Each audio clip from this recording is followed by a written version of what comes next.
এটা হলো গিয়ে সেই বিখ্যাত বাজি বাজার, লোকেটেড আছে মুকুন্দপুরে।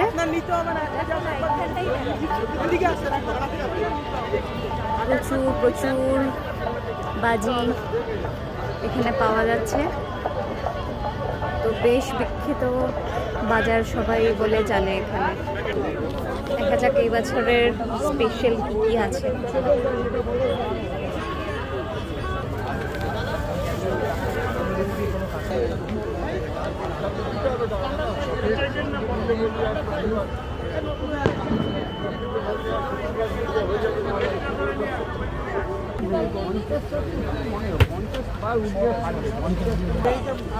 नंबर दीजिए हम बात करते हैं।